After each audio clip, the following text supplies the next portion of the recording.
जिसके कपड़ों में नहाने के बाद भी इतनी बदबू हो कि उसे जमादारों का सरदार बना दिया जाए। गटर नालियां भी जिसके छूने से पहले ही खुल जाती हों।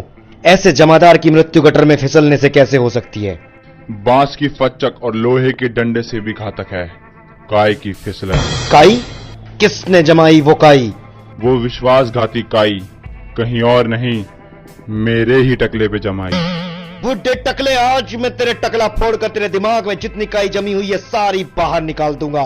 रुको शिवा बेटा, पहले पूरा सच जान लो, उसके बाद अपने पिता के टकले से काई निकालना। मेरा पिता? तो मुझे बताओ कि ये पूरा सच क्या है, कि तू मेरा बाप कैसे हुआ और तूने मेरे बाप को कैसे मारा। बहुत कंफ्यूजन है यार, जल्दी बताओ। जिसका दिल कमजोर है वो इस स्पूफ को ना देखे, और जिन्होंने इस चैनल को सब्सक्राइब नहीं किया वो पहले सब्सक्राइब करें। तो सुनो बेटे, असली सच्चाई क्या है। ये कहानी शुरू होती है आज से 50 साल पहले से, जब तुम्हारे दादा ठरकी विक्रमदेव महाराजा की कुर्सी पर विराजमान थे और महाराजा के बड़े भाई बिज्जल देव की गुप्त रोगों की वजह से उन्हें सिंहासन नहीं सौंपा गया।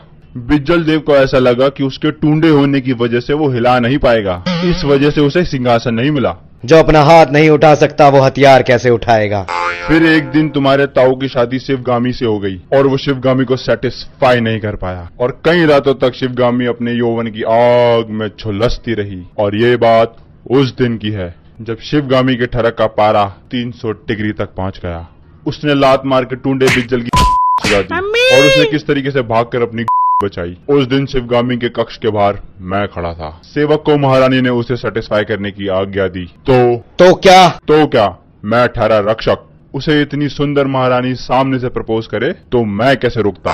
मैं अपनी जवानी की आग में बहक गया और एक दिन हमारे महाराज विक्रमदेव की असमय मारने से मृत्यु हो गई और महल में सन्नाटा पसीज गया। तो मेरे बड़े दादाजी बिज्जल देव ने कभी आपको रंगे हाथों नहीं पकड़ा? रंगे हाथों नहीं, मैं पूरा का पूरा नंगा ही था।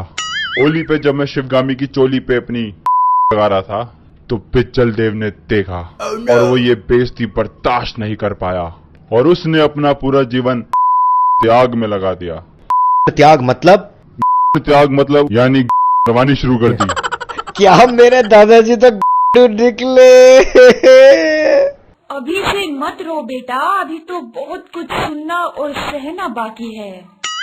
और फिर महारानी शिवगामी मजाक में प्रेग्नेंट हो गई और फिर वो मुझे हाथ भी नहीं लगाने देती थी। तब मेरी नजर महाराज विक्रमदेव की पत्नी पर पड़ी, जिनके पति की ऐसे में मारने से मृत्यु हो गई थी। हाँ वही। वो मुझे अपने यौवन से लुभाने लगी। मैं एक बार फिर बहक गया और वो बड़ी भी प्रेग्नेंट हो गई। ओए, अब तूने मेरी दोनों दादियों को प्रेग्नेंट कर दिया? हाँ, शिवगामी ने जन्म दिया भल्लाल देवा को और वहीं पर महारानी ने जन्म दिया बाहुबली को। दोनों ही युवराज चुने गए। साले दोनों ही मेरी नाजायज औलाद थे। यहाँ तक की कहानी तो हम पार्ट 1 में देख चुके हैं, तुम आगे बताओ। आगे ऐसा हुआ था कि हमारी काल के पर विजय के पश्चात हमारे राज्य के दक्षिण में स्थित कुंदल राज्य की रानी देवसेना हमसे मैत्रिक संबंध स्थापित करने के प्रयोजन से पधार रही है और हमने भल्लाल के लिए उसके साथ विवाह की बात भी कर ली है। तो बाहु, रानी को वर्जिन ही महल में लाने का प्रबंध करो और बाहु तुम उसे खुद ही लेने जाओगे।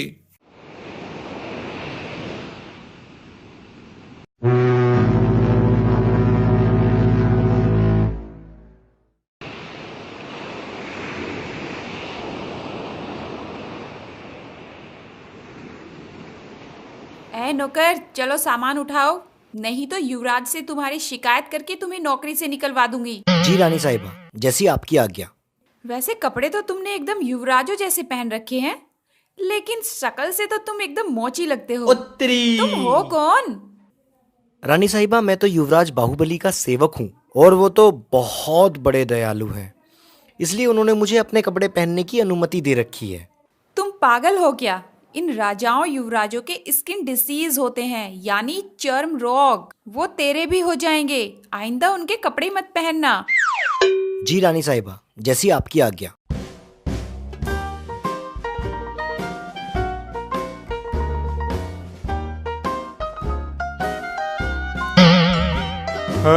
मेरे पास एक ही था बहन की घोड़ी। I am sorry, I love you.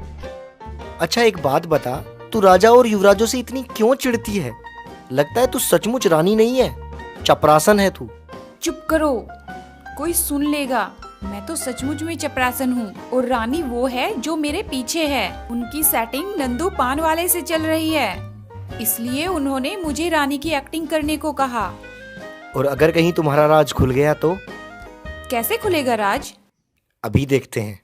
रानी साहिबा, आपको आने में कोई तकलीफ तो नहीं हुई? नहीं महारानी जी, मुझे कोई तकलीफ नहीं हुई।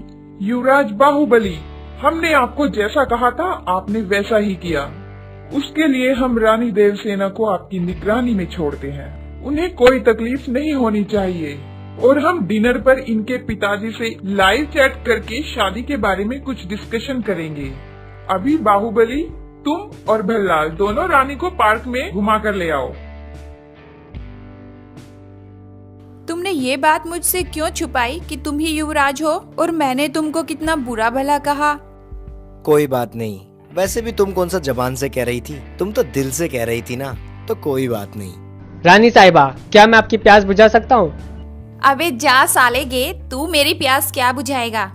जाके पहले अपने बाप को बोल कि वो तेरी माँ की प्यास बुझाए।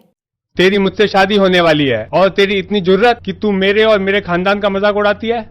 बाहू, आज रात ये मुझे मेरे बिस्तर पे चाहिए। पर दादा, आप अपने बिस्तर पे आखिर इसका करेंगे क्या? मैं करेले पे चढ़ा के इसका काम करूंगा। ओह भाई, ऐसा करते हैं, इसे माँ के पास लेके चलते हैं और माँ ही को फैसला करने दो कि इसके करेला जाएगा या कटहल। बाहू, तुम कहते हो तो ठीक है, नहीं तो मैं कटहल के साइज का लेने जा रहा हूँ। माँ, इसने आपकी और बाबा की बेइज्जती की है। क्या? इसकी इतनी हिम्मत? और माँ, ये कुंदन राज्य की रानी भी नहीं है, ये तो चपरासन है। ये तुझे कैसे पता? इस प्रूफ की स्क्रिप्ट पहले ही इंटरनेट पे लीक हो चुकी है। तो फैसला हो गया, इसे सजा मिलेगी। माँ रुको माँ, मैं इससे प्यार करता हूँ माँ। बाहू, तुम जानते हो ना, इसने तुम्हारे बाबूजी और मुझे, हम सबको कितने अपशब्द कहे हैं। माँ मान जाओ ना माँ, प्लीज। बाहू, तुम होने वाले राजा हो और तुम एक चपरासन के लिए?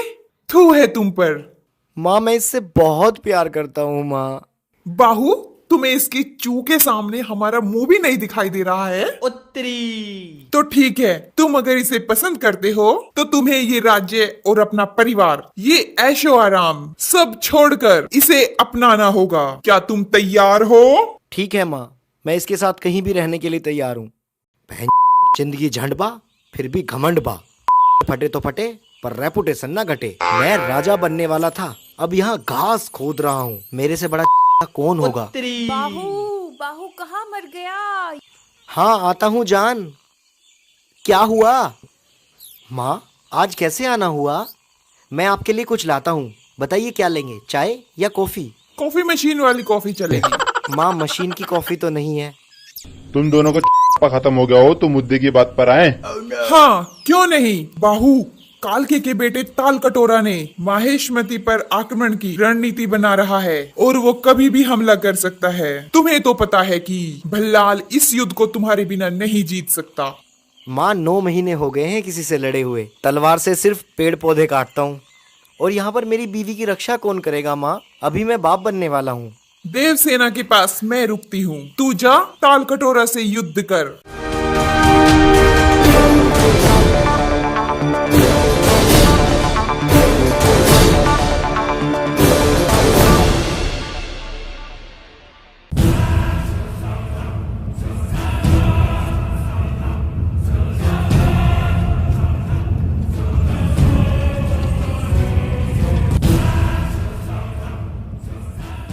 Zaratrama mai spritim rimsa inkinim Min mahati chuhur frok na matashvik de ta Krak chuhur har ओए, हिंदी आती है?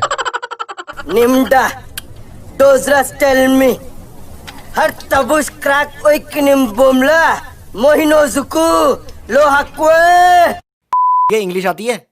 इंग्लिश? ओ ये इंग्लिश तो आती है। तो काले तेल से नहाते हो क्या? काम की बात करो। तुम अपनी सेना को लेकर वापस चले जाओ, नहीं तो जीत हमारी होगी और तुम मारे जाओगे। तुमको कैसे पता? इस प्रूफ की स्टोरी पहले ही इंटरनेट पे रिलीज हो चुकी है, इसलिए। तो ये कहाँ पर मरने वाला है? यहीं पर। तो अभी मार दूं क्या? थोड़ा तो सब्र कर। ए क्या बकवास कर रहे हो तुम? भूल गए हमने तुम्हारे सैनिकों को कैसे मारा था और मेरे बाप ने कैसे तुम्हारी माँ को प्रेग्नेंट करने की बात की थी?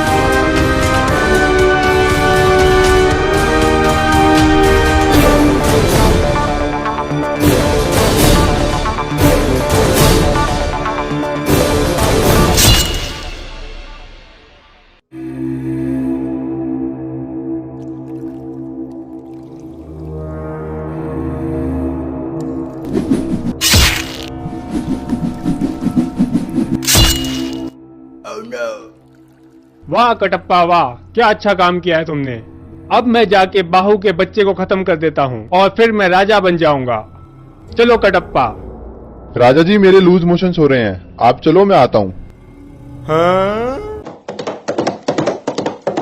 डार्लिंग शिवगामी, क्या हुआ जानू? हम युद्ध जीत गए हैं, बहुत अच्छे। पर एक बुरी खबर है। क्या? युद्ध में गूबली मारा गया। अब बल्लाल देव गूबली के बच्चे और देवसेना दोनों को कैद करने आ रहा है। क्या? मेरे होते हुए ऐसा कुछ नहीं हो सकता। ये हुआ था दरअसल। पर बाबा एक बात समझ नहीं आई कि मेरी माँ तुझे मेरा बाप बोली थी, पर इस कहानी में तो बिल्कुल पता नहीं चलता कि तू मेरा बाप कैसे। वो भल्लाल ने जब तुम्हारी माँ को कैद कर रखा था और जब दिन और रात के पहरेदारों के बीच में जो वक्त होता था वो हमारा एंजॉय टाइम होता था। वो जो तेरी माँ ने भल्लाल के लिए चिता सजा रखी है लकड़ियों की, दरअसल वो हमारा बेड था। तो तेरे हिसाब से मैं अपने बाप का भाई हुआ। भल्लाल देव को मार के अपने बाप की मौत का बदला लो। पर मेरे बाप को तो तूने मारा है, मैं तुझे मार दूंगा तो मेरा बदला पूरा। उसने तेरी माँ को बंदी बनाया था। पर मजे तो तूने ही लूटे थे। बेटा भल्लाल को मारकर बदला ले। ठीक है माँ।